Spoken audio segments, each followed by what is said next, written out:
Nunca pensé que me sentiría tan invisible, no en mi propia casa, no a esta edad. Las pasadas Navidades, mi propia hija me cerró la puerta en las narices después de una llamada en la que le pedí visitarla.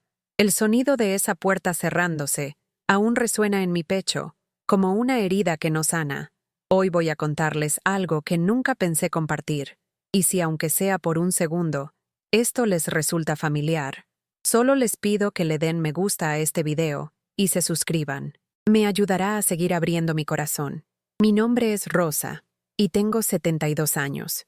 Vivo sola en un departamento pequeño en la Doctores, aquí en la Ciudad de México, donde las paredes son delgadas y los recuerdos son espesos. Cada mañana empieza igual. La luz gris se cuela por las cortinas que ya vieron mejores décadas, filtrándose en cuartos que huelen a café de ayer y sueños olvidados. El boiler truena como un viejo amigo aclarándose la garganta, y en la distancia, la ciudad entona su canción incesante de claxones y sirenas y vidas que pasan deprisa. Camino a la cocina con mis pantuflas gastadas, las que David me compró hace 15 años, cuando todavía se acordaba de mi cumpleaños. El piso de mosaico está cuarteado en algunas partes, creando un mapa de pequeños valles que atrapan polvo y arrepentimiento a partes iguales. Mi ritual matutino empieza regando la única planta que cuelga en la ventana, una mala madre que es lo único vivo en este departamento además de mí. Sus hojas están amarillándose en las puntas, como todo lo demás aquí parece estar desvaneciéndose. En la mesita junto a la ventana está la Biblia de David. La pasta de cuero está suave y gastada, pulida por décadas de sus manos descansando ahí durante sus oraciones vespertinas. Las páginas están amarillas y dobladas, llenas de su letra cuidadosa en los márgenes. Notas sobre la fe y el perdón y el poder de la esperanza. Qué irónicas parecen esas palabras ahora. Verán, David se fue hace 3 semanas. Dijo que iba a Veracruz a visitar a un viejo amigo de cuando estuvo en la Marina.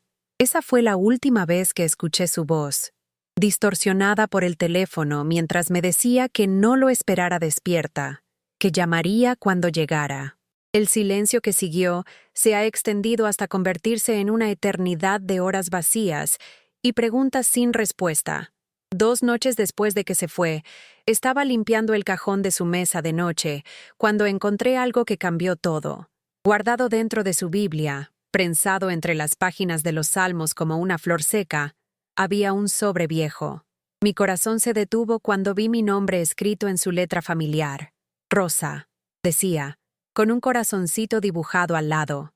Adentro había 6 números, desvanecidos pero claros, escritos de su puño. Abajo, una fecha de hace 10 años. Números de la Lotería Nacional. Miré fijamente esos números hasta que mis ojos se nublaron con lágrimas que no podía explicar. ¿Por qué me habría ocultado esto? ¿Qué significaba? Esa noche no pude dormir. Seguía pensando en todas las veces que me había dicho que no podíamos permitirnos pequeños lujos. Un vestido nuevo, cenar fuera, un fin de semana para visitar a mi hermana en Puebla. Todas esas veces que había negado con la cabeza tristemente y dicho que teníamos que cuidar el dinero. A la mañana siguiente, caminé hasta la tiendita de Don Leo en la esquina de Doctor Márquez. Leo lleva ahí 25 años, viendo nuestro barrio cambiar de familias obreras a estudiantes universitarios a lo que sea ahora. Sus ojos bondadosos se arrugaron cuando me vio acercarme con el volado de la lotería lleno con los números de David. ¿Se siente de suerte hoy, doña Rosa?, me preguntó con su acento suave. Logré una sonrisa débil. No sé si de suerte, don Leo, pero tal vez es hora de intentar algo diferente. Esa noche me senté en mi sillón desgastado, el que antes era el favorito de David, y vi el sorteo de la Lotería Nacional en la televisión vieja. Salió el primer número, 14. Mi corazón se saltó un latido. El segundo, 23. Mis manos empezaron a temblar. Para el cuarto número, sabía que algo imposible estaba pasando. Para el sexto, estaba sollozando tan fuerte que apenas podía respirar. Había ganado. Los 6 números. 120 millones de pesos. Pero déjenme regresar, porque necesitan entender cómo llegué a ese momento. Necesitan saber sobre los años que me llevaron a ese sillón, sosteniendo esos números, sintiéndome más sola de lo que jamás me había sentido en mi vida. David y yo nos conocimos en 1971 en un baile de la iglesia en Xochimilco. Yo tenía 21 años. Trabajaba como secretaria en una compañía de seguros. Vivía con 2 compañeras de cuarto en un departamento que apenas tenía espacio para una. Él tenía 23, recién regresado de Vietnam. Trabajaba en la construcción durante el día y tomaba clases nocturnas para ser electricista. Tenía manos gentiles y ojos bondadosos, y cuando sonreía, llegaba hasta su alma. Nos casamos 2 años después en una ceremonia pequeña en la catedral. Mi vestido era prestado de mi hermana. Su traje era el único bueno que tenía. No pudimos pagar luna de miel, así que pasamos 3 días en Xochimilco, comiendo quesadillas y planeando nuestro futuro en las trajineras mientras las flores flotaban alrededor. Esos primeros años fueron difíciles pero felices.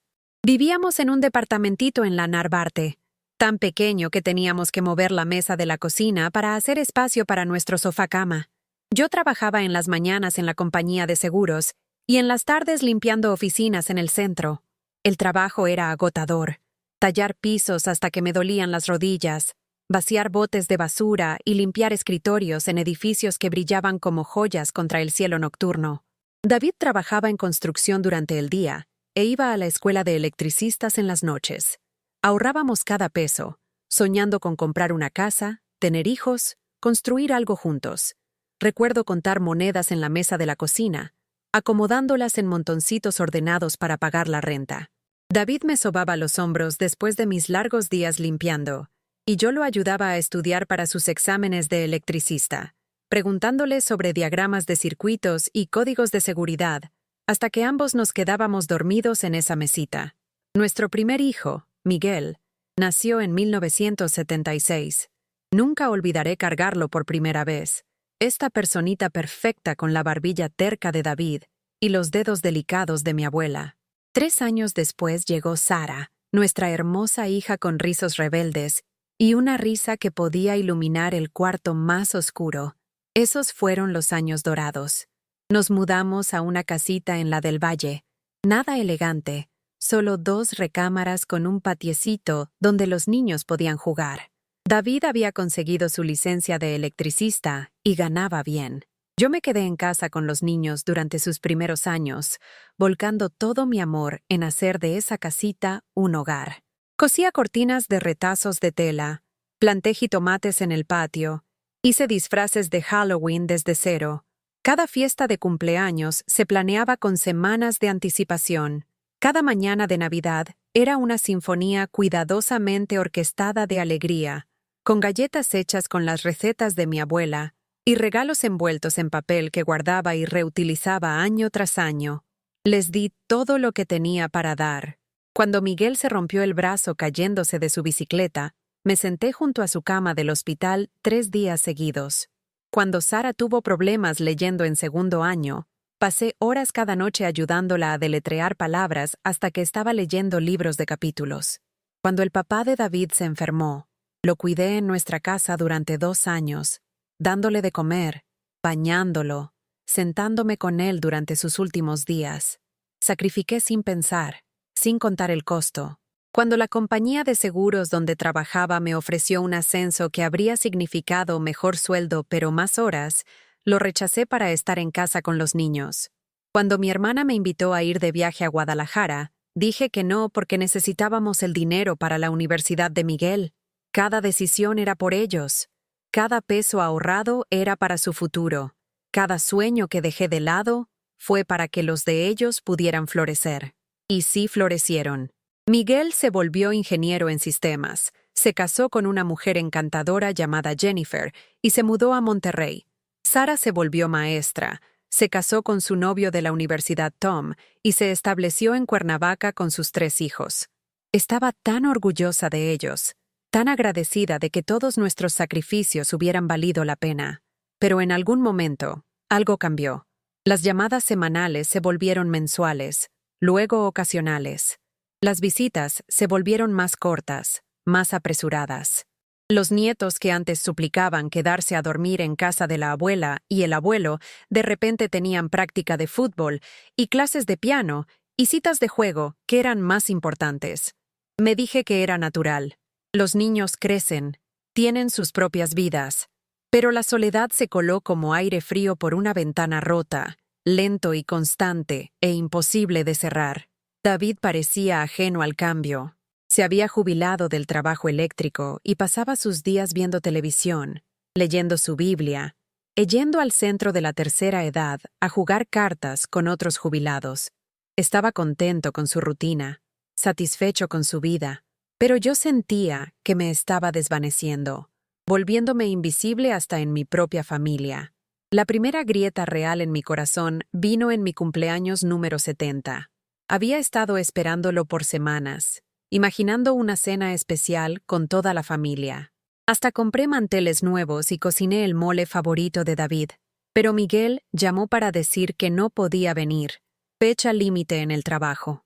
Sara llegó 2 horas tarde con pastel comprado en la tienda y se fue antes del postre porque el pequeño Tommy tenía un partido de básquet.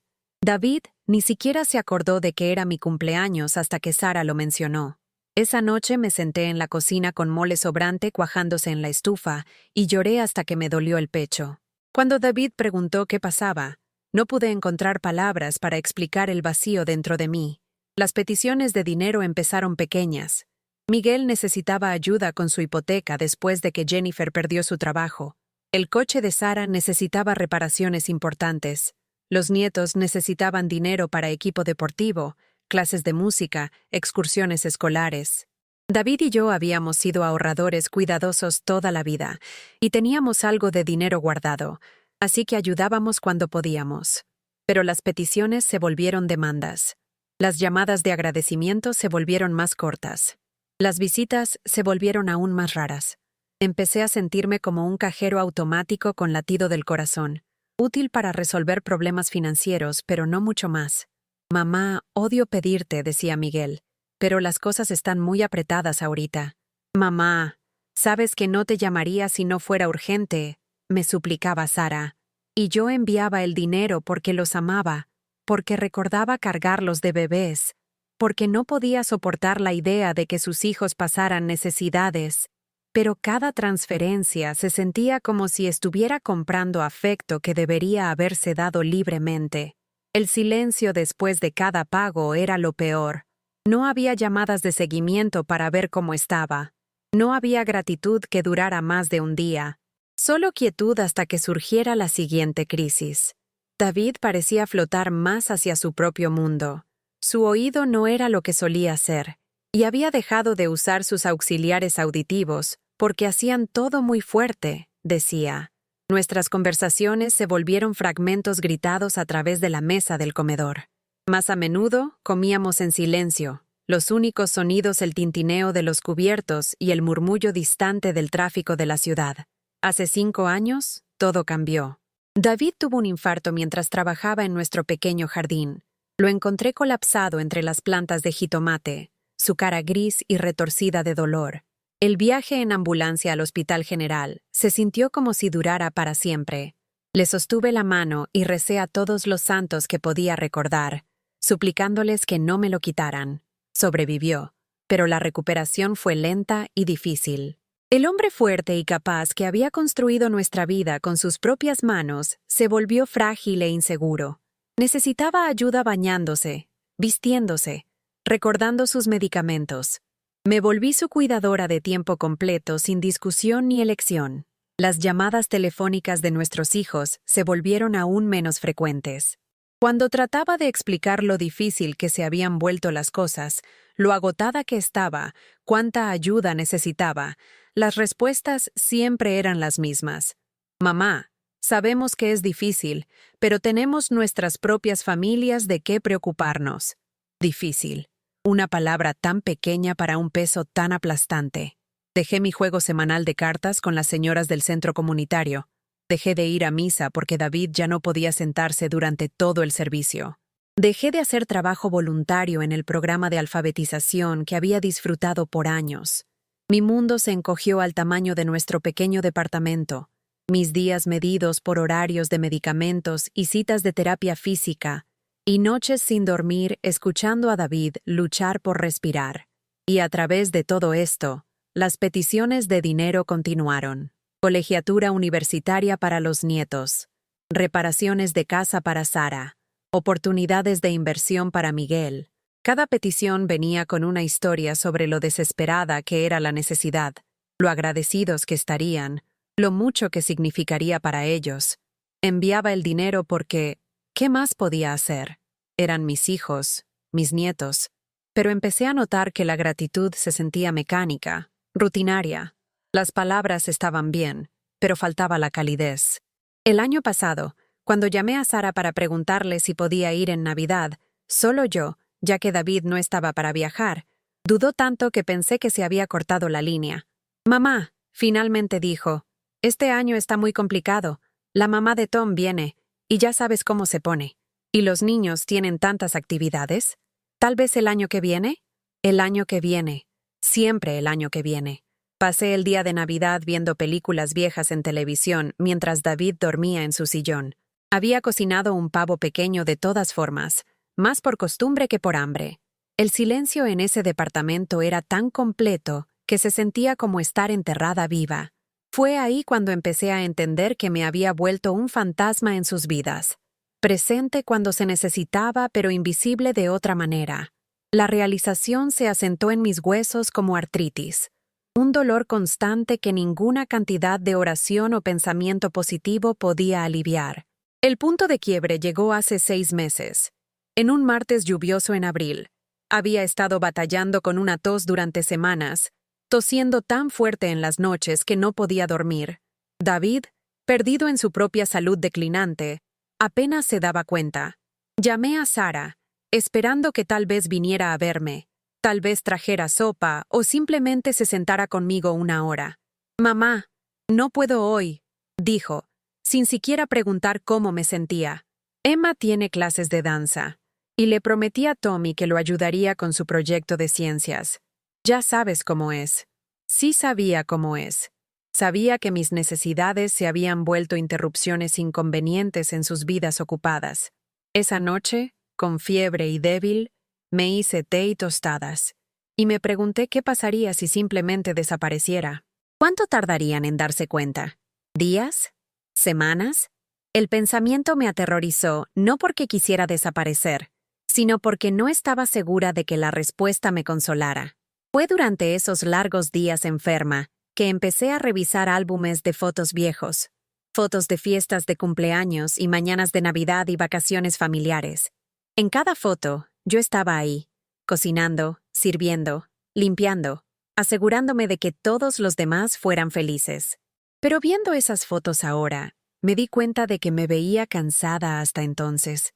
¿Alguna vez había simplemente disfrutado un momento? ¿O siempre estaba trabajando para crear alegría para otros? Había una foto que me detuvo en seco. Era de la graduación de preparatoria de Miguel, hace 15 años. La familia estaba posando en nuestros escalones del frente, todos sonriendo a la cámara, pero yo estaba viendo a Miguel, no a la cámara, mi cara llena de orgullo y amor y esperanza por su futuro. En ese momento, capturado para siempre en color desvanecido, podía ver todo lo que había invertido en ese muchacho, todos los sacrificios, todos los sueños, todo el amor incondicional. Me pregunté si él alguna vez veía esa foto y recordaba cuánto le había dado, o si solo veía una mujer vieja que ocasionalmente enviaba dinero cuando se lo pedían. Los álbumes de fotos regresaron al almacén esa noche. Algunas memorias son demasiado dolorosas para revisitar. La partida de David a Veracruz llegó inesperadamente. Había estado hablando por meses sobre querer ver a su viejo amigo de la Marina Frank, que se había mudado a Tampico después de jubilarse. Pensé que era solo plática. David rara vez salía del departamento ya, y viajar solo parecía imposible para él. Pero una mañana a finales de septiembre, anunció que había apartado un boleto de autobús. «Frank no está bien», dijo, sin encontrar mis ojos. «Tal vez sea mi última oportunidad de verlo». Me ofrecí a acompañarlo, pero negó con la cabeza. «Esto es algo que necesito hacer solo, Rosa. ¿Tú entiendes?» No entendía, pero lo ayudé a empacar de todas formas, doblando sus camisas, asegurándome de que tuviera sus medicamentos, escribiendo números telefónicos importantes en un papel que guardó en su cartera. En la central de autobuses, me abrazó brevemente, su abrazo sintiéndose más como una obligación que afecto. «Te llamo cuando llegue», prometió. Eso fue hace 3 semanas. Ni una llamada, ni un mensaje, ni palabra de Frank o nadie más. Cuando traté de llamar al número que David me había dado para Frank, estaba desconectado. Cuando llamé al hotel donde David dijo que se quedaría, no tenían registro de su reservación. Era como si simplemente se hubiera desvanecido en el aire. Al principio, me preocupé de que algo terrible hubiera pasado. Llamé a hospitales en Tampico. Verifiqué con la línea de autobuses para asegurarme de que su viaje hubiera llegado seguro. Pero gradualmente, una verdad diferente empezó a emerger. David no había desaparecido. Había escapado. De mí, de nuestra vida, de la responsabilidad de estar casado con alguien que lo necesitaba. La realización me pegó como un golpe físico.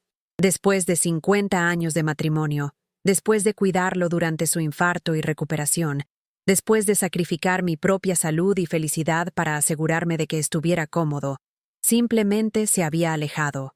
Fue entonces cuando encontré el sobre en su Biblia.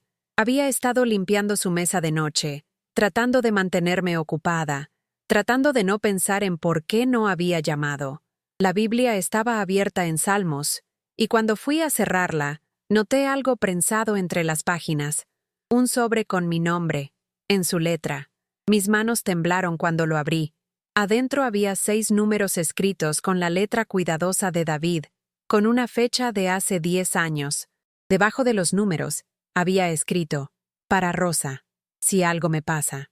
Números de lotería, números secretos que nunca había compartido conmigo, escondidos en su Biblia como un mensaje del más allá. Me hundí en su silla, sosteniendo ese papel, y traté de entenderlo. ¿Por qué me habría ocultado números de lotería? ¿Qué significaban?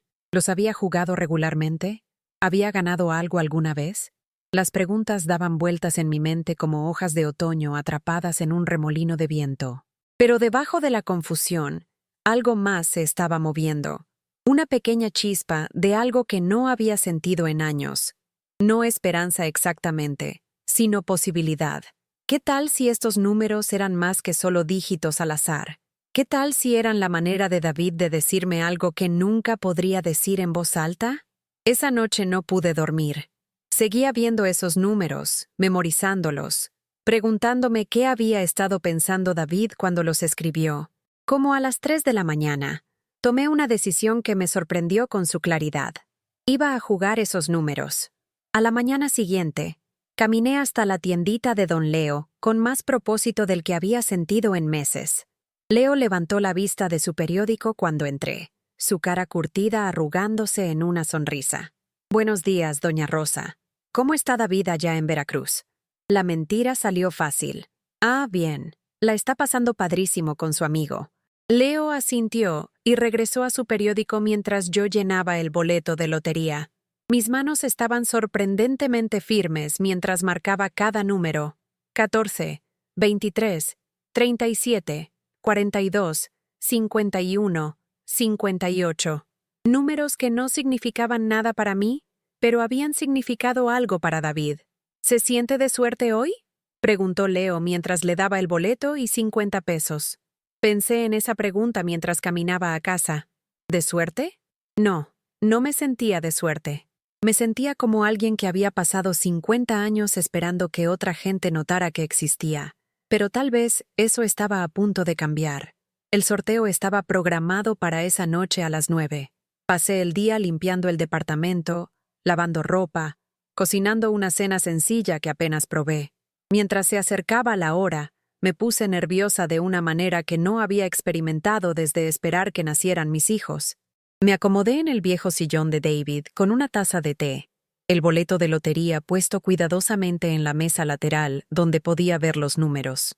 La televisión parpadeó a la vida, mostrando el familiar estudio con sus esferas brillantes rodando en su contenedor de plástico. El primer número apareció en la pantalla, 14. Mi corazón se detuvo. Luego empezó de nuevo, más rápido que antes. El segundo número, 23. Puse mi té con manos temblorosas. El tercer número, 37. Un sonido escapó de mi garganta, algo entre un grito ahogado y un sollozo. Para el cuarto número, 42, estaba de pie, caminando de un lado al otro frente a la televisión, apenas atreviéndome a respirar. El quinto número, 51. Las lágrimas corrían por mi cara ahora, nublando mi visión tanto que apenas podía ver la pantalla. El sexto y último número parecía tardar una eternidad en aparecer. El tiempo se estiró como dulce, cada segundo sintiéndose como una hora. Y luego, finalmente, imposiblemente, 58, los 6 números, una combinación perfecta. Me colapsé de vuelta en la silla, sollozando tan fuerte que pensé que me podría enfermar. Por varios minutos, no pude procesar lo que acababa de pasar. Parecía demasiado imposible, demasiado como un sueño o un error. Pero no era un sueño. Había ganado la lotería, 120 millones de pesos, más dinero del que podría haber imaginado en una docena de vidas. La primera persona a quien quise llamar era David. La ironía no se me perdió. El hombre que me había abandonado de alguna manera me había dado la llave a la libertad, pero su teléfono siguió yendo directo al buzón de voz. Su voz alegre grabada un fantasma de nuestra vida anterior. No llamé a los hijos esa noche. Algún instinto me dijo que esperara, que pensara, que entendiera lo que esto significaba antes de dejar que alguien más lo supiera. En cambio, me senté en esa silla hasta el amanecer, sosteniendo el boleto ganador y tratando de asimilar cómo había cambiado completamente mi vida. Pero antes de poder apreciar completamente mi buena fortuna, necesitaba entender algo más. ¿Qué tan profundamente me había herido la negligencia de mi familia? La semana después de ganar, antes de haber reclamado el premio o contado a alguien lo que había pasado, Sara llamó. No para preguntar por mí, no para ver cómo me las estaba arreglando sin David, sino para pedir dinero. Otra vez. Mamá, odio molestarte. Empezó en ese tono familiar que inmediatamente hizo que se me encogiera el estómago. Pero Emma necesita frenos. Y nuestro seguro no va a cubrir la cantidad completa. Estamos viendo como 80,000 pesos. 80,000 pesos. 2 semanas atrás, eso habría representado casi la mitad de mis ahorros restantes. Habría dicho que sí, por supuesto, porque ¿qué clase de abuela deja que su nieta pase sin trabajo dental necesario? Habría transferido el dinero y comido comida genérica por meses para compensar la diferencia. Pero ahora, guardando el secreto de mi premio de 120 millones de pesos, escuché algo en la voz de Sara que nunca había notado antes. No desesperación, ni siquiera una necesidad real, solo expectativa. Esperaba que dijera sí, porque siempre decía sí. Esperaba que resolviera su problema, porque para eso era yo, para resolver problemas y luego desaparecer de vuelta al fondo de su vida. 80,000 pesos, repetí lentamente. Sé que es mucho, mamá, pero sabes que te lo pagamos cuando podamos. Nomás estamos medio apretados ahorita con que a Tom no le salió el ascenso y todas las actividades de los niños. Pagármelo. Una promesa tan familiar, nunca cumplida. En los pasados 5 años, les había prestado casi 300,000 pesos para varias emergencias y oportunidades. Nada se había pagado jamás. Y después de un tiempo, había dejado de esperarlo. Sara, dije cuidadosamente, ¿cuándo fue la última vez que preguntaste cómo estoy? Hubo una pausa. ¿Qué quieres decir? Quiero decir, ¿cuándo fue la última vez que llamaste solo para platicar conmigo? No para pedir dinero o cancelar planes, sino solo para ver cómo está tu mamá. Mamá, eso no es justo. ¿Sabes lo ocupado que está todo con los niños y todo? Ocupado. Siempre ocupado. Demasiado ocupado para su madre, pero nunca demasiado ocupado para llamar cuando necesitaban algo. ¿Y cuándo fue la última vez que viniste de visita? No por una obligación de día festivo, sino solo porque querías pasar tiempo conmigo. Mamá, ¿de qué se trata esto? ¿Te sientes bien? Estás actuando raro. Raro. Porque pedir conexión humana básica de mi propia hija era raro. Esa conversación duró otros 10 minutos, pero el patrón estaba establecido. Cada pregunta que hice sobre nuestra relación fue desviada de vuelta a mis expectativas supuestamente irrazonables. Cada intento que hice de expresar soledad fue recibido con recordatorios de qué tan ocupadas e importantes eran sus vidas. No le di los 80,000 pesos. Por primera vez en años, dije no. Lo siento, Sara, pero no puedo ayudarte esta vez. El silencio que siguió fue ensordecedor. Luego, ¿qué quieres decir que no puedes ayudar? Mamá, esto es para Emma. Es médico. Entiendo eso, pero simplemente no puedo hacerlo ahorita. ¿No puedes o no quieres? La acusación en su voz fue como una bofetada. ¿Importa? Sí importa. Emma es tu nieta. Pensé que la familia era importante para ti. Familia. La palabra cortó profundo porque destacaba el malentendido fundamental entre nosotros. Para mí, familia significaba amor, apoyo, presencia, preocuparse por las vidas diarias del otro. Para ellos, familia significaba obligación, la mía hacia ellos, nunca la de ellos hacia mí. Sara colgó enojada. No volvió a llamar para disculparse o tratar de entender mi posición. No preguntó si estaba batallando financieramente o si la ausencia de David estaba creando dificultades. Simplemente desapareció de vuelta a su vida ocupada, llevándose su enojo como un castigo por mi repentina falta de disposición a ser usada. La reacción de Miguel a mi nueva imposición de límites fue diferente, pero igualmente reveladora. Cuando llamó la siguiente semana pidiendo 150,000 pesos para invertir en alguna oportunidad de criptomonedas, y yo me negué, no se enojó. Se volvió manipulador. Mamá, estoy tratando de construir algo aquí. Esta inversión podría establecer a toda la familia por años. ¿No quieres ser parte de eso? ¿No quieres dejar algo significativo para tus nietos? Dejar algo significativo. Como si 50 años de amor y sacrificio y apoyo financiero hubieran sido insignificantes.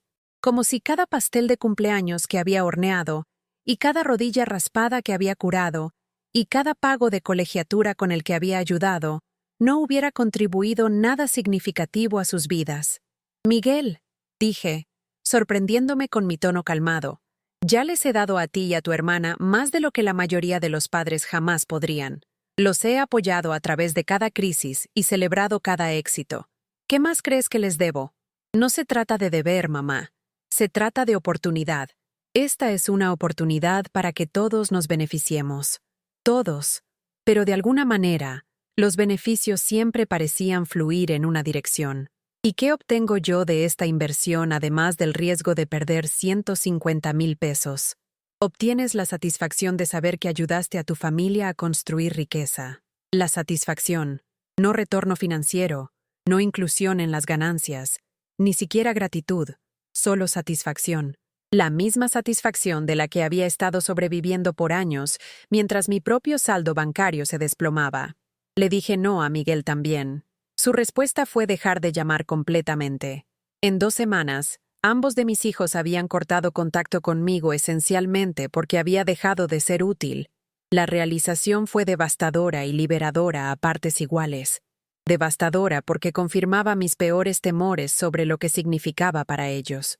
Liberadora porque me liberaba de la ilusión de que nuestra relación estaba basada en algo más que conveniencia financiera. Pero la lección más difícil aún estaba por venir. 3 semanas después de mi experimento autoimpuesto de poner límites, me enfermé. Nada serio. Solo una gripe fea que me dejó con fiebre y débil por varios días. En el pasado, habría llamado a uno de los hijos, esperando algo de compañía o tal vez una olla de caldo. Ahora, sabiendo cómo reaccionarían a peticiones inconvenientes que no involucraran dinero fluyendo en su dirección, no me molesté. En cambio, descubrí algo hermoso. María, mi vecina del departamento 3B, tocó a mi puerta el segundo día de mi enfermedad. Era una maestra jubilada, 75 años, con pelo plateado y ojos agudos detrás de lentes de alambre. Rosa, dijo cuando abrí la puerta, te ves fatal. ¿Has estado comiendo? Casi lloré ante la directa simplicidad de su preocupación, sin excusas sobre estar ocupada, sin sugerencias de que estaba siendo dramática, solo preocupación genuina de alguien que apenas me conocía. María pasó esa tarde haciéndome caldo de pollo y té, arreglando mi cocina, y sentándose conmigo mientras dormitaba inquieta en el sofá. Me contó historias sobre sus 40 años enseñando 5º año en Ecatepec, sobre su difunto esposo Santos, sobre sus 3 hijas que la visitaban cada domingo necesitara algo o no. La familia, dijo, como si leyera mis pensamientos, no se trata solo de sangre, se trata de aparecerse. Aparecerse. un concepto tan simple, pero uno que había estado ausente de mi vida por tanto tiempo. Cuando le conté a María sobre la desaparición de David y la reciente frialdad de mis hijos, escuchó sin juicio o consejos.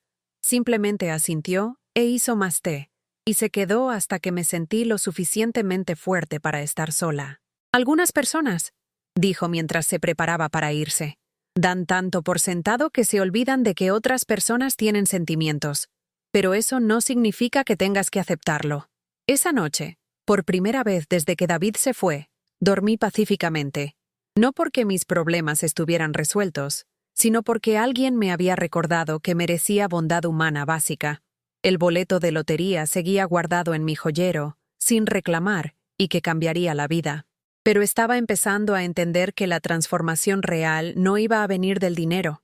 Iba a venir de finalmente aprender a valorarme de la manera que había valorado a todos los demás por 50 años.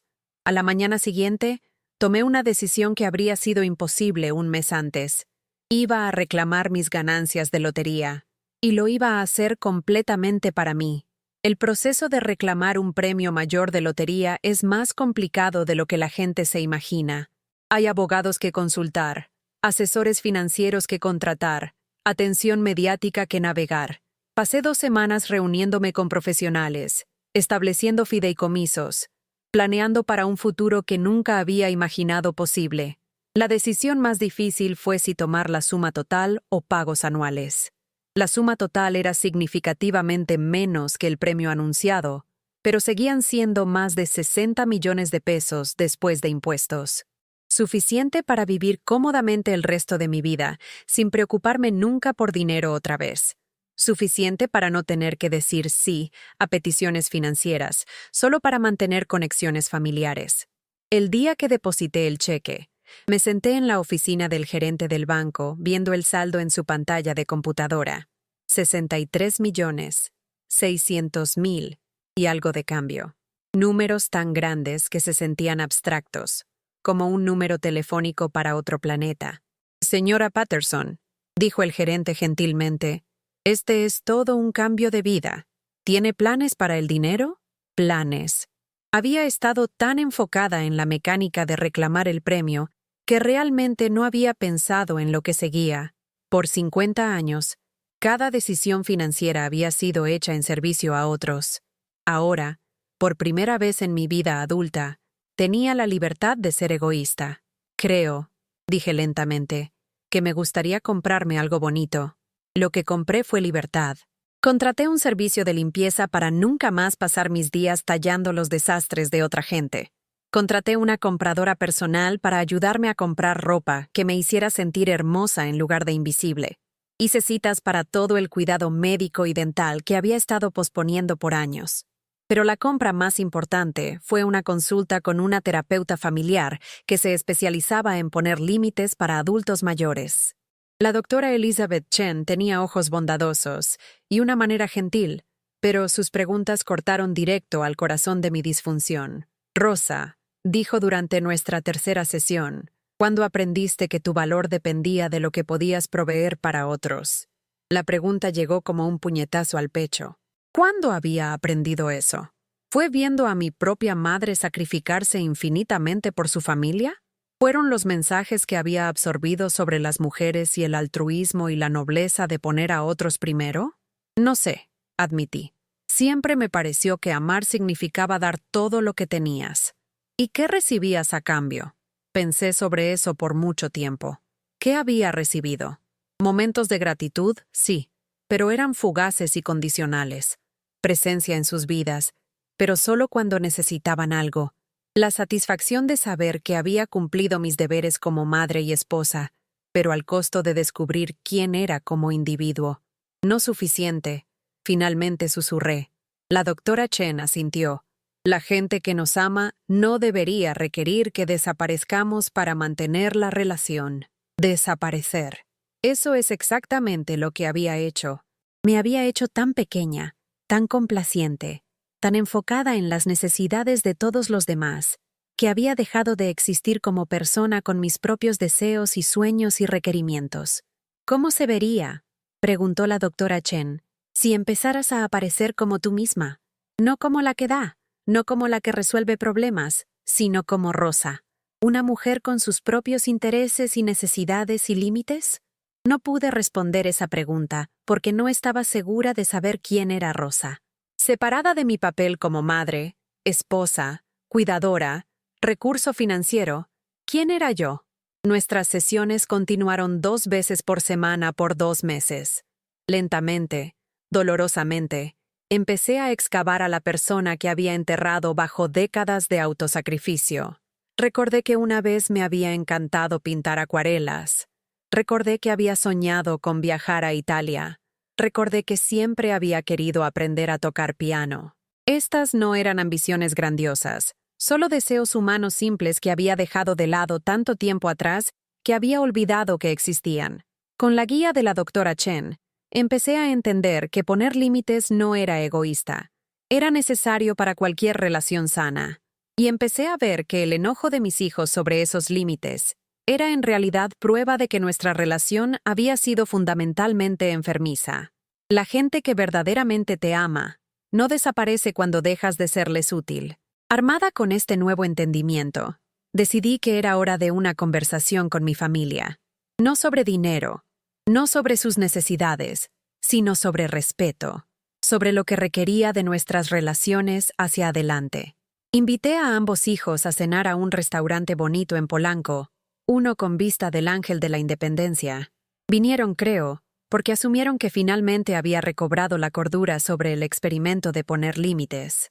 Pensaron que estaba lista para resumir mi papel como el cajero automático familiar. Durante los aperitivos, les conté sobre ganar la lotería. El silencio que siguió fue profundo. El tenedor de Sara tintineó contra su plato. Miguel se recargó en su silla como si lo hubiera empujado físicamente. 120 millones de pesos, repitió Sara lentamente. 63 millones después de impuestos y comisiones. Corregí.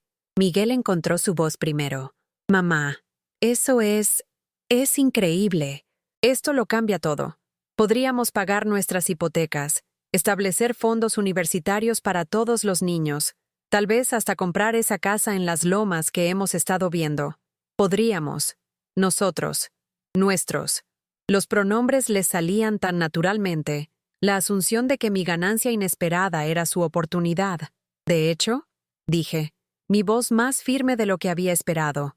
He estado pensando en lo que quiero hacer con el dinero, y me he dado cuenta de que por primera vez en mi vida tengo la libertad de ser egoísta. Sara frunció el ceño. ¿Egoísta? Mamá, este es dinero familiar. Esta es una oportunidad de una vez en la vida para realmente ayudar a todos. ¿Ayudar a todos a hacer qué? ¿Comprar casas más grandes? ¿Tomar vacaciones más caras? ¿Invertir en esquemas para hacerse rico rápido? Negué con la cabeza. He estado ayudando a todos por 50 años. ¿Cuándo recibo ayuda yo? ¿Qué quieres decir? Preguntó Miguel. Te amamos, mamá. Estamos agradecidos por todo lo que has hecho. ¿Cuándo fue la última vez que cualquiera de ustedes preguntó cómo estoy? No como preludio a pedir dinero, sino porque genuinamente querían saber. Se intercambiaron miradas. Sara abrió la boca para responder, luego la cerró otra vez. ¿Cuándo fue la última vez que cualquiera de ustedes visitó solo porque quería pasar tiempo conmigo?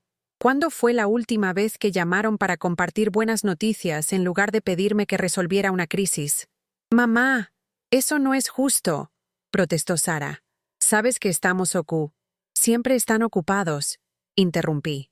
Demasiado ocupados para visitar, demasiado ocupados para llamar, demasiado ocupados para recordar mi cumpleaños o preguntar sobre mi salud o notar que su papá desapareció hace 3 meses y nunca me volvió a contactar.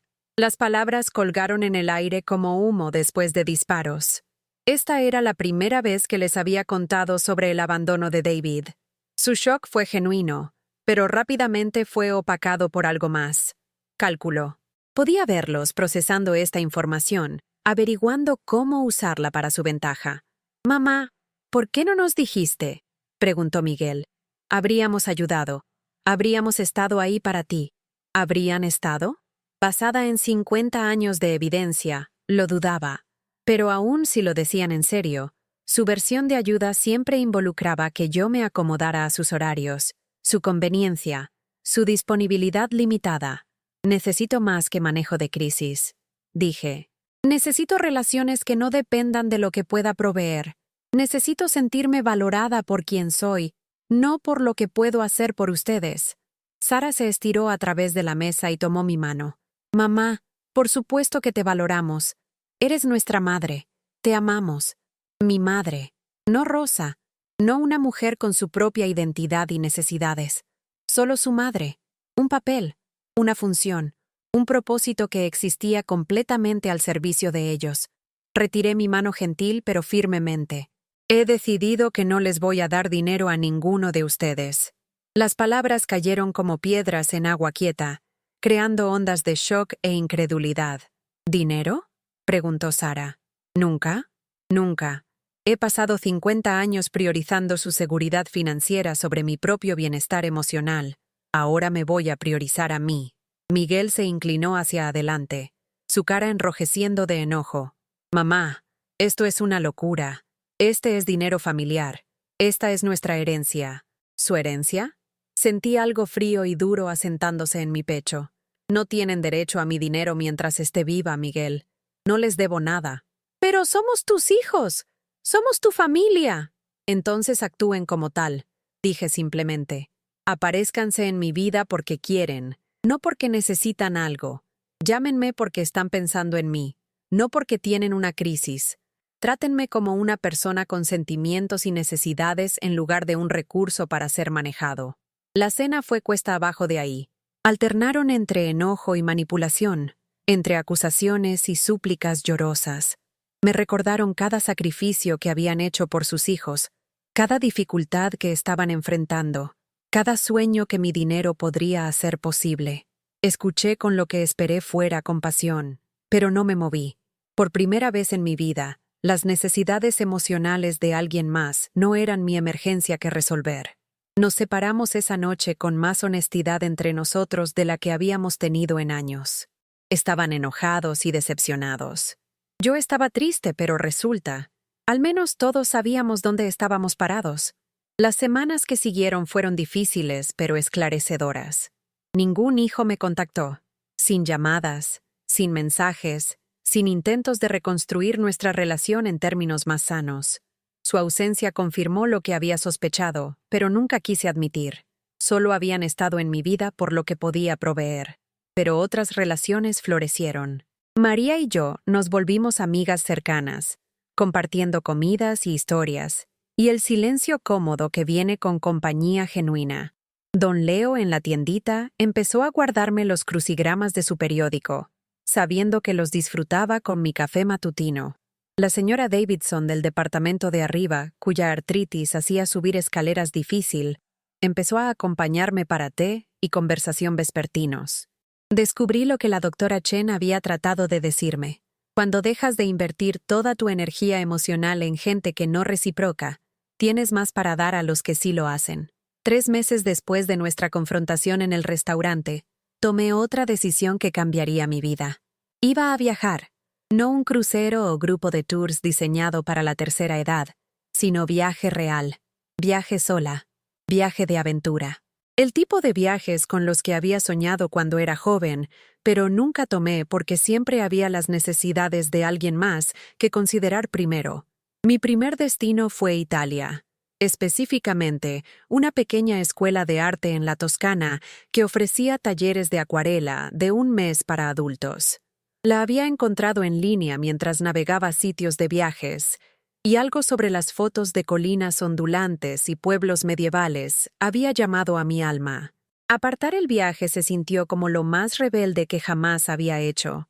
Por 60 años, cada decisión importante se había hecho en consulta con o consideración de las necesidades de mi familia.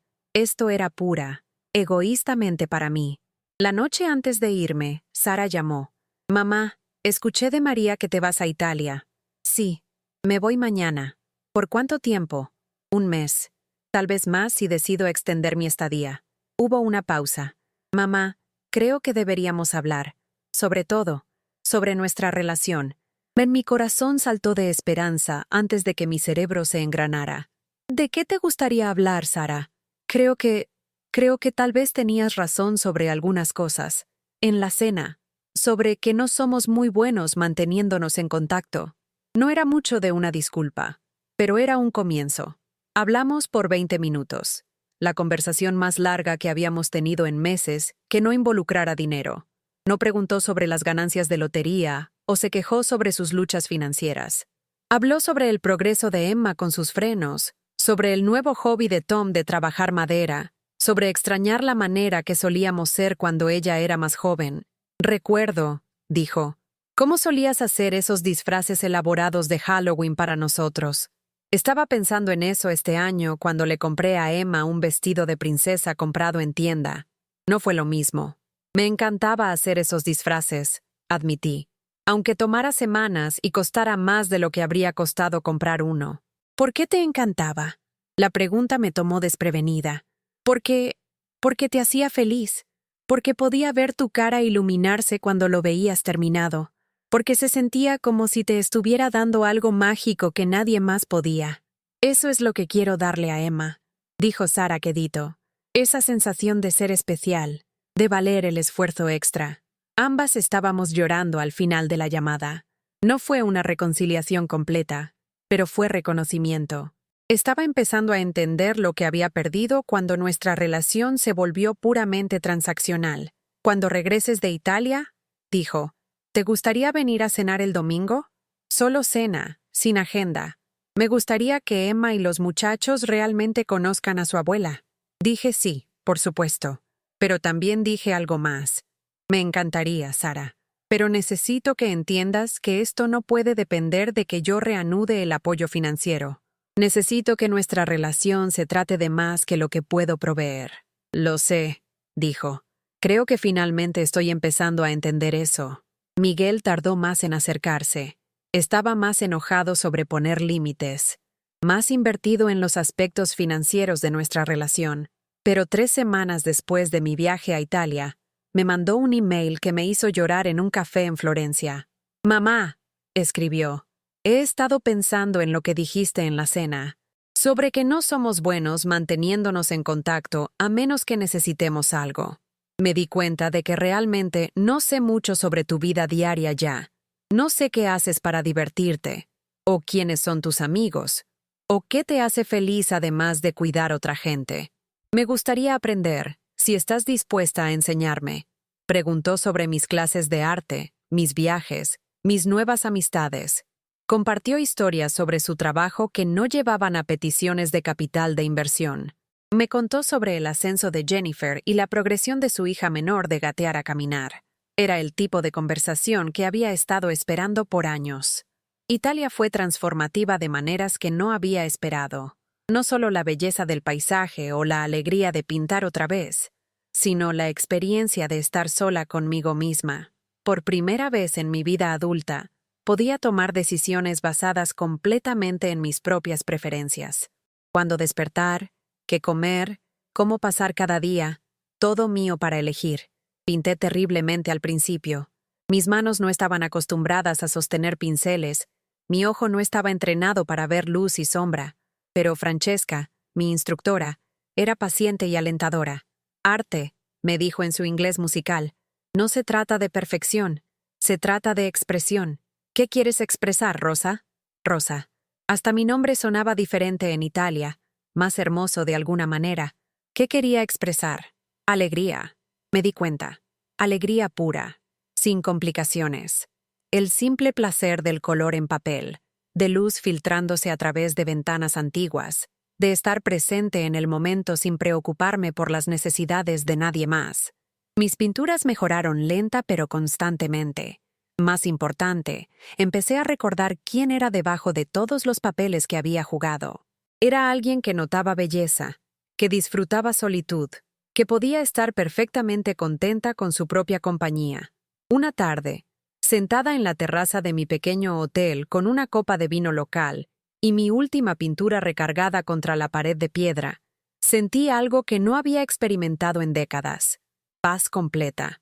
No felicidad exactamente, sino algo más profundo, contentamiento, la sensación de que estaba exactamente donde pertenecía, siendo exactamente quien estaba destinada a ser.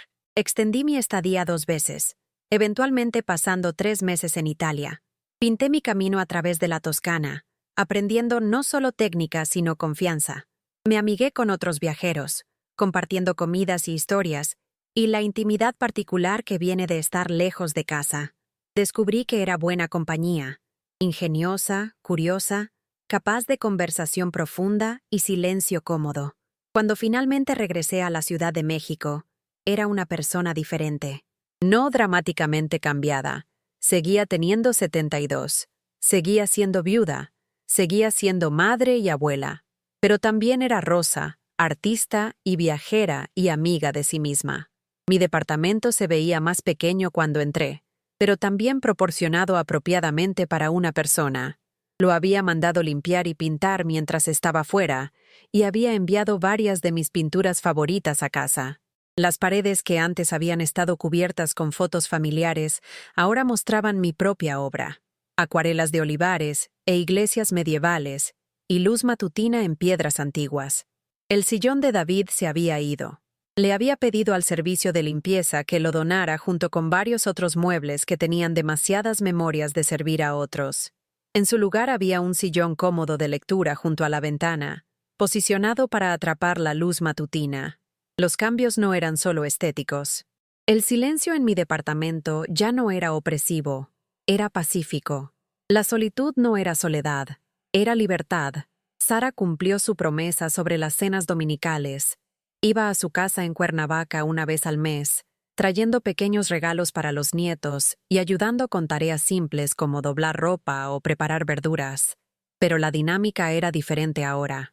Era una invitada, una abuela, una persona con sus propias historias que contar sobre mis viajes y clases de arte y nuevas amistades. Emma, ahora de 13 y finalmente quitándose los frenos, estaba fascinada por mis pinturas. Empezó a traerme bocetos que había hecho en la escuela, pidiendo consejos sobre sombreado y composición. Pasábamos horas juntas trabajando en proyectos de arte, y vi en ella el espíritu creativo que había olvidado que poseía. La transformación de Miguel fue más lenta pero igualmente significativa. Empezó a llamar regularmente, no para consejo financiero o asistencia, sino porque había desarrollado un interés genuino en mi vida. Estaba particularmente intrigado por mi arte, pidiendo ver fotos de mis últimas pinturas y hasta encargando una pequeña acuarela de su casa de la infancia para el cumpleaños de Jennifer. Durante una de estas llamadas, me sorprendió con una confesión. «Mamá, me avergüenza cómo te tratamos. Te dimos por sentado tanto tiempo que olvidamos que eras una persona con tus propias necesidades e intereses». Estaban viviendo sus vidas, dije, aunque aprecié su honestidad. Es natural que los hijos se absorban en sus propias familias. No, no era natural. Era egoísta. Nos diste todo, y no te dimos nada a cambio excepto demandas por más. Me dieron la alegría de ser su madre, corregí. Eso nunca fue nada, pero necesitaba más que ese papel. Necesitaba ser vista como una persona completa. Te vemos ahora, dijo, y me gusta lo que veo. Pareces más feliz, más confiada. Italia te hizo bien. Italia me había hecho bien, pero más que eso, elegirme a mí me había hecho bien. El primer aniversario de la desaparición de David pasó sin fanfarrias. Había contratado un investigador privado 6 meses antes, más por curiosidad que por esperanza. Encontró a David viviendo en una comunidad de jubilados en Arizona, no Veracruz. Nunca había tenido un amigo de la Marina llamado Frank. Simplemente había inventado una historia que le permitiera irse sin confrontación. El reporte del investigador incluía una dirección actual y número telefónico, pero no los usé. David había tomado su decisión y yo había tomado la mía. Ambos estábamos mejor separados. Recibí papeles de divorcio por correo 2 semanas después. El abogado de David citando diferencias irreconciliables y abandono. Los firmé sin protesta. Después de 50 años de matrimonio, nuestra unión legal se disolvió con menos drama que cancelar una suscripción a revista. Sentí sorprendentemente poca emoción sobre el divorcio. Ni pena, ni enojo, ni siquiera alivio, realmente. Solo cierre. El final de un capítulo y el comienzo de otro. A los 73, estaba empezando de nuevo. No porque tenía que, sino porque quería. Mi segundo año de libertad trajo nuevas aventuras. Tomé una clase de fotografía, aprendiendo a capturar luz de la manera que había aprendido a pintarla. Me uní a un club de lectura en la biblioteca local, descubriendo que tenía opiniones sobre literatura y disfrutaba el debate intelectual. Empecé a hacer trabajo voluntario en un programa de alfabetización otra vez, pero esta vez elegí una organización diferente, una que servía a inmigrantes aprendiendo español en lugar de niños con dificultades. Quería trabajar con gente que estaba eligiendo crecimiento, como yo. Más sorprendentemente, empecé a salir con hombres. Nada serio, solo compañía con hombres que compartían mis intereses. Jorge, un profesor jubilado que pintaba paisajes en Chapultepec. Antonio, un viudo que enseñaba clases de cocina en el centro comunitario. Francisco, un Francisco real esta vez, que le gustaba la fotografía y ir a clubs de jazz en la zona rosa. No estaba buscando amor o matrimonio. Había aprendido que disfrutaba demasiado mi propia compañía para renunciar a mi independencia otra vez. Pero descubrí que podía disfrutar compañía masculina sin perderme en servicio a ella. El dinero de la lotería siguió creciendo, invertido conservadoramente pero constantemente. Gasté lo que necesitaba para mi estilo de vida cómodo, las clases de arte y viajes y departamento bonito al que me había mudado en la Condesa. Pero principalmente, solo se quedaba ahí, acumulando interés, una red de seguridad que me permitía tomar decisiones basadas en alegría en lugar de necesidad. A veces me preguntaba qué habría pasado si David no hubiera escondido esos números en su Biblia. ¿Habría encontrado el valor para cambiar mi vida sin la seguridad financiera?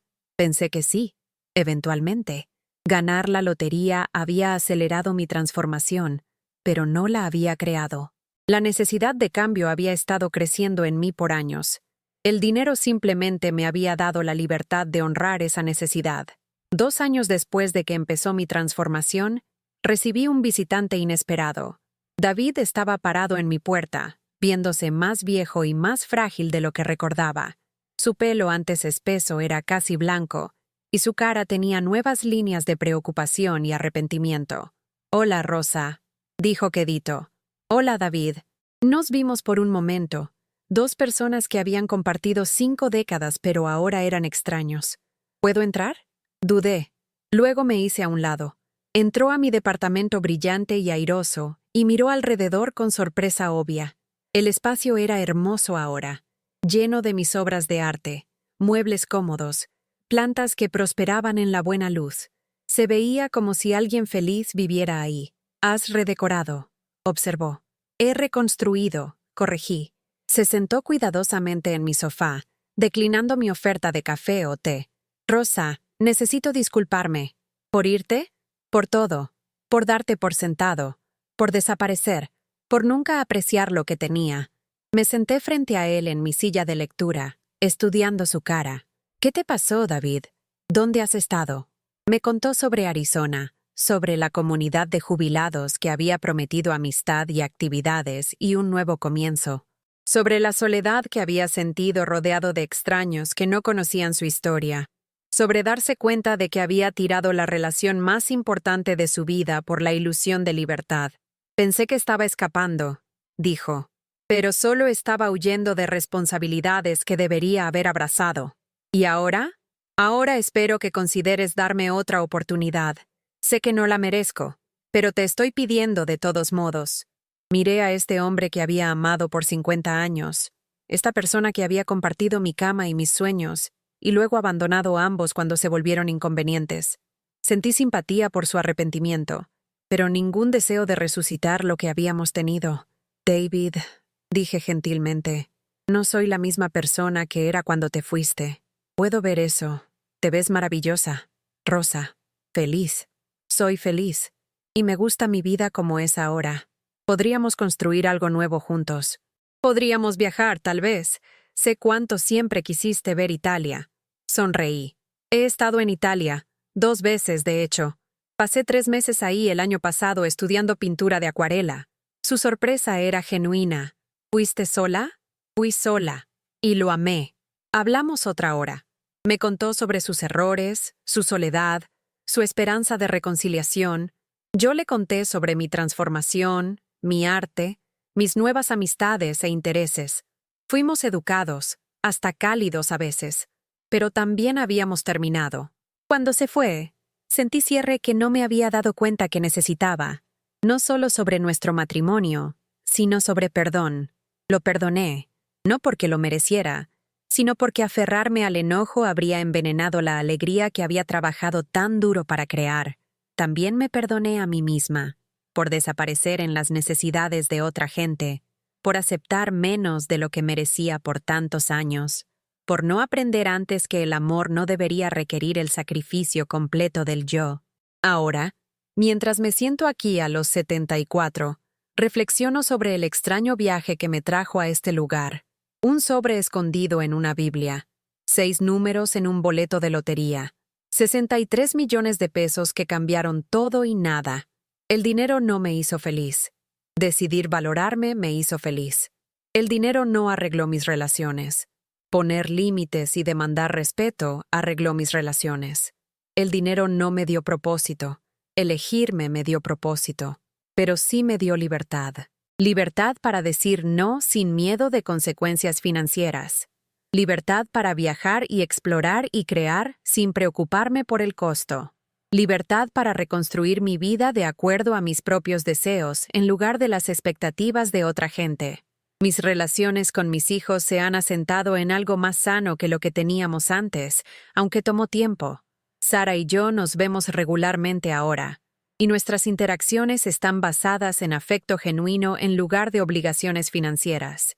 Miguel todavía batalla a veces entendiendo límites, pero está intentando, y aprecio el esfuerzo. Los nietos, ahora más grandes e independientes, han empezado a acercarse por su cuenta.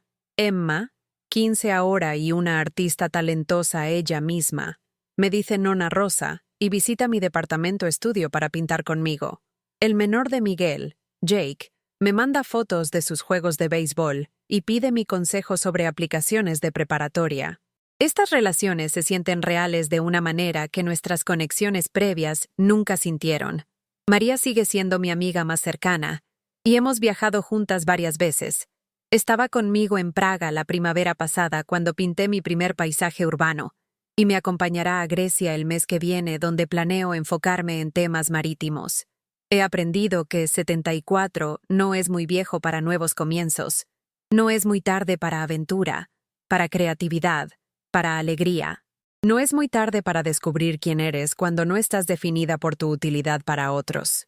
El otro día estaba viendo álbumes de fotos viejos y me topé con esa foto de graduación de Miguel que había estudiado tan dolorosamente hace unos años.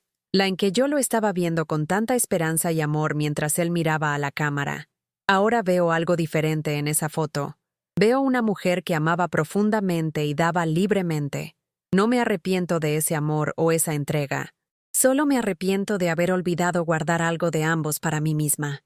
Esa mujer en la foto no estaba mal por amar a sus hijos.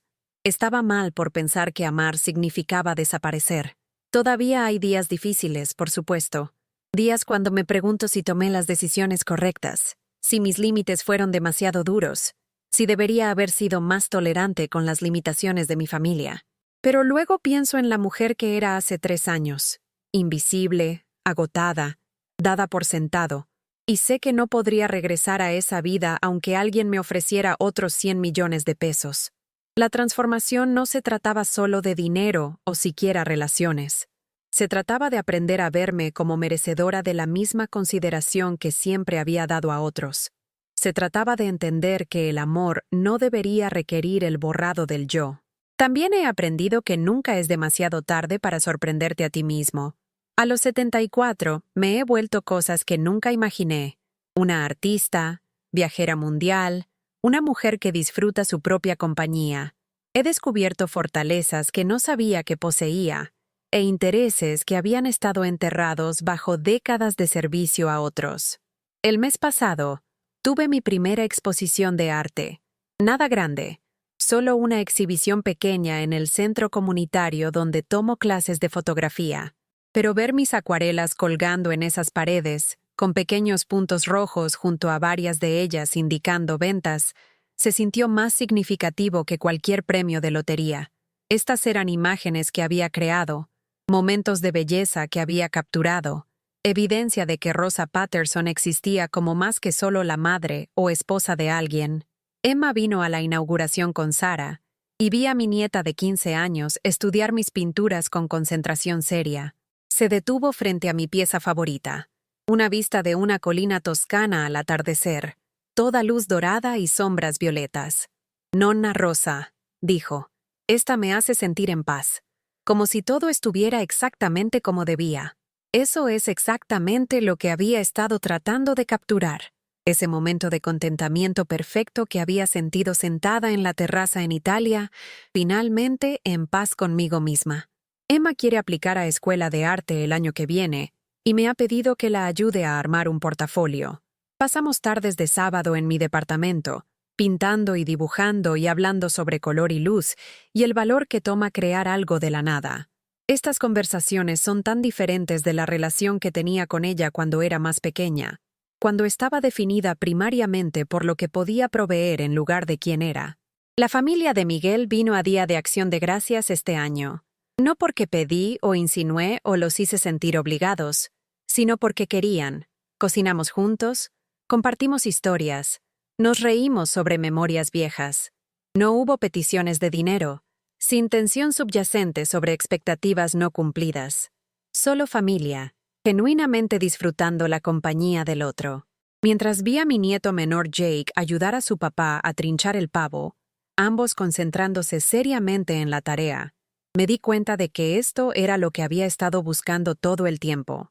No adoración o gratitud constante o dependencia financiera, solo el reconocimiento simple de que era una persona que valía la pena pasar tiempo con ella. El dinero de la lotería se queda mayormente sin tocar en varias cuentas de inversión, creciendo constantemente pero requiriendo poca atención de mí. He establecido una fundación caritativa que apoya educación artística para la tercera edad, porque creo que nunca es tarde para que nadie descubra su voz creativa. La fundación distribuye becas Quedito, sin fanfarrias, porque he aprendido que dar más significativo pasa sin expectativa de reconocimiento. Todavía vivo modestamente comparado con lo que podría permitirme. Mi departamento en La Condesa es cómodo, pero no extravagante. Compro buenos materiales de arte y tomo viajes interesantes, pero no me interesa lujo por sí solo. El lujo real es elección, el conocimiento de que puedo decir no a cosas que no me sirven y sí a experiencias que me traen alegría. Ayer, don Leo de la tiendita vieja llamó para decirme que se estaba jubilando y mudando a Puerto Vallarta para estar cerca de su hija. Hablamos por casi una hora sobre cambios en el barrio, sobre los caminos extraños que toma la vida, sobre el boleto de lotería que había empezado mi transformación. «Sabe, doña Rosa», dijo antes de colgar, «siempre esperé que esos números fueran de suerte para alguien algún día, pero nunca me imaginé que fueran de suerte en tantas maneras». Tiene razón. Ganar la lotería se trató de mucho más que dinero. Fue el catalizador que me forzó a examinar mi vida, a reconocer patrones que no me estaban sirviendo, a encontrar el valor para exigir mejor para mí misma. Pero pienso en otra gente que tal vez esté viviendo de la manera que yo solía vivir, dando todo, aceptando migajas, creyendo que amar requiere autosacrificio completo. ¿Qué tal si no tienen un boleto de lotería escondido en una Biblia? ¿Qué tal si su llamada de atención tiene que venir de otro lado? La respuesta, he aprendido, es que puede. El valor para cambiar no requiere millones de pesos. Requiere el reconocimiento de que mereces ser valorada por quien eres, no solo por lo que puedes proveer. Requiere la fortaleza para poner límites, aun cuando gente que amas se resiste a ellos. Requiere la disposición de arriesgar decepcionar a otros para honrarte a ti misma. El dinero hizo mi transformación más fácil, ciertamente. Removió el miedo de consecuencias financieras que mantiene a mucha gente atrapada en dinámicas malsanas. Pero el trabajo real, el crecimiento emocional, poner límites, la redefinición de autovalor, eso habría sido necesario sin importar mi saldo bancario. Mientras me preparo para mi próximo viaje a Grecia con María, pienso en la mujer que era hace solo 3 años. Tenía tanto miedo de ser abandonada que se permitió desaparecer. Estaba tan enfocada en ganar amor a través de servicio, que olvidó que el amor no debería ser algo que tienes que ganar de familia. Esa mujer no estaba mal por amar profundamente o dar generosamente, pero estaba mal por creer que su valor dependía de su utilidad para otros. Ahora, a los 74, despierto cada mañana curiosa sobre lo que el día podría traer. ¿Pintaré algo nuevo? ¿Descubriré un libro interesante? ¿Tendré una conversación significativa con una amiga? ¿Probaré una receta que nunca he hecho? Las posibilidades se sienten infinitas porque ya no estoy esperando que otra gente valide mi existencia o defina mi propósito. A menudo me preguntan, especialmente otras mujeres de mi edad, ¿cómo encontré el valor para cambiar tan tarde en la vida? La respuesta es simple y complicada. Me di cuenta de que merecía mejor. No porque me hubiera vuelto de repente más merecedora, sino porque finalmente reconocí que mi valor había estado ahí todo el tiempo. Los números de lotería que David escondió en su Biblia no eran solo dígitos en una página, eran un mensaje del universo, un recordatorio de que a veces, si estamos prestando atención, la vida nos ofrece exactamente lo que necesitamos para salvarnos. David pensó que estaba planeando su escape, pero en cambio, estaba orquestando el mío. A veces me pregunto si sabe a lo que llevaron esos números. No solo la ganancia financiera, sino la reconstrucción completa de mi vida. Parte de mí espera que haya encontrado algo de paz en Arizona, que su propia búsqueda de felicidad haya sido exitosa, pero principalmente, estoy agradecida de que su viaje lo llevó lejos del mío. Ambos nos estábamos ahogando en una vida que ya no servía a ninguno de los dos, y su partida nos dio a ambos la oportunidad de encontrar tierra sólida. La Biblia todavía se sienta en mi mesa junto a la ventana, aunque ya no es la de David. Compré mi propia copia, una sin sus notas escritas a mano sobre fe y perdón.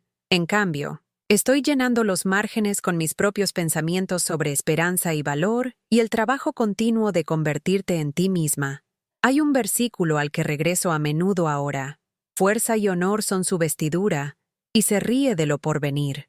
Por 50 años, no podía imaginar reírme de lo porvenir.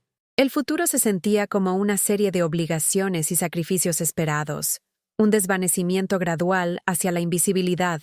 Ahora, puedo reírme de los días por venir porque sé que los conoceré como yo misma, no como la madre o esposa o benefactora de alguien, sino como Rosa, una mujer con sus propios sueños, sus propios límites, sus propias definiciones de amor y valor.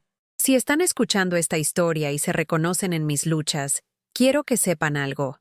Nunca es tarde para cambiar la dinámica. Nunca es tarde para requerir respeto, para establecer límites, para valorar sus propias necesidades junto con las de todos los demás. No necesitan ganar la lotería para transformar su vida. Solo necesitan el valor para creer que valen más de lo que han estado aceptando. La gente que verdaderamente los ama se ajustará a sus nuevas expectativas. Los que no... Bueno, su partida les dirá todo lo que necesitan saber sobre en qué estaba realmente basada su relación. Al final, el mejor regalo que recibí de esos números de lotería escondidos no fue el dinero, fue el recordatorio de que a veces el universo conspira para darnos exactamente lo que necesitamos para salvarnos. David escondió esos números en su Biblia, tal vez pensando que eran su plan de escape. En cambio, se volvieron el mío. ¿Alguna vez se han sentido invisibles en su propia familia, como yo? ¿Alguna vez se han encontrado dando y dando hasta que no tenían nada, mientras la gente alrededor solo siguió tomando? Si mi historia resuena con ustedes, por favor, tómense un momento para compartir sus pensamientos en los comentarios abajo. Y si esta historia tocó su corazón, si les recordó que valen más de lo que han estado aceptando, por favor denle me gusta a este video y suscríbanse a mi canal. Su apoyo me ayuda a continuar compartiendo estas historias y tal vez, solo tal vez, ayudará a alguien más a encontrar el valor para elegirse a sí mismos. Porque eso es lo que aprendí. Después de 72 años en esta tierra, elegirte a ti mismo no es egoísta, es necesario. Y nunca, nunca es tarde para empezar. Gracias por escuchar mi historia. Gracias por recordarme que ya no soy invisible. Y recuerden, son merecedores de amor que no requiere que desaparezcan. Son merecedores de relaciones basadas en respeto mutuo y cuidado genuino. Son merecedores de una vida que sirve a sus sueños, tanto como a los de todos los demás. El boleto de lotería que cambió mi vida había estado escondido por 10 años antes de que lo encontrara. ¿Qué sueños? ¿Qué valor? ¿Qué posibilidades podrían estar escondidos en su propia vida, esperando ser descubiertos? Nunca es tarde para averiguarlo.